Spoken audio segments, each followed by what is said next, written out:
साठी हे कार्यक्रम झाला आणि मराठा समाज लाखाच्या संख्येने तिथेही एकत्र आला।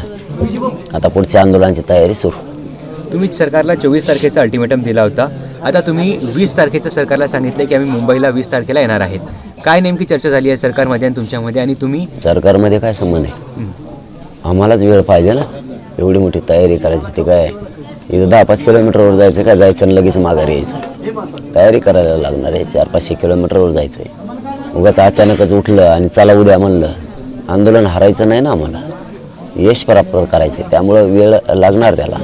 सरकारला वेळेचा काय संबंध नाही त्याच्याशी। मात्र तुम्ही याआधी म्हटले होते की 24 डिसेंबर नंतर मी 1 तास सुद्धा थांबणार नाही। अरे मग कुठं दिलाय?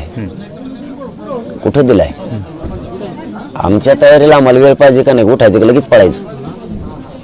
एवढं मोठं आंदोलन हाताळायचंय, देशव्यापी राज्यव्यापी आंदोलन आहे, त्यांना कुठे वेळ दिलाय? तुम्हाला कशाने वाटायला लागलं वेळ दिलाय? सरकारने दाखल केलेल्या याचिकेवर 24 जानेवारी रोजी सुनावणी होणार आहे। काय माहिती देत आहे? नाही, चांगली गोष्ट आहे ना। आम्ही ते कधीच नाकारलेलं नाही ना, पहिल्यापासून सांगतो ना मी, ते आरक्षण आम्ही नाकारलेलंच नाही। मराठा घ्यायला तयार आहे, पण ते टिकणार आहे का? एनटी व्हीजेंटी सारखं ते टिकल का, हा महत्त्वाचा मुद्दा आहे। ते ओपन कोर्टात गेलं पाहिजे, कारण ते जर चेंबरमध्ये त्याची हिअरिंग झाली तर टिकणार नाही। आणि ते मिळालं तरी स्वागतच करणार आहेत ना मराठा समाज। ते थोडं नाकारलंय, परंतु तेही याच मराठ्याच्या आंदोलनामुळे, याच रेट्यामुळे क्युरिटी पिटिशन सरकारनं दाखल केलेली, तेही आंदोलनामुळेच झालेलं आहे।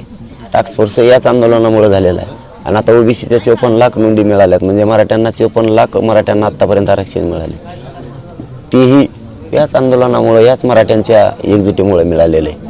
आमचं फक्त एवढंच म्हणणं आहे की नोंदी मिळाल्यात तर मराठा आणि कुणबी एकच आहेत, हे कायदा पारित करा, कशाला त्या भानगडीत पडता, एवढंच म्हणणं आहे आमचं। बरं, मुख्यमंत्री म्हणतायत की जरांगे पाटलांना मुंबईत येण्याची वेळ पडणारच नाही, काय सांगणार दादा?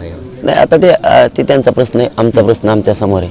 आम्ही तयारीला लागलेलो आहेत, मराठी मुंबईकडे निघणार आहे। छगन भुजबळ म्हणतायत की जरांगे यांच्या कोल्हे कोईला मी दाद देत नाही। तो माकडाला मोजितच नाही मी, त्याचं द्या सोडून।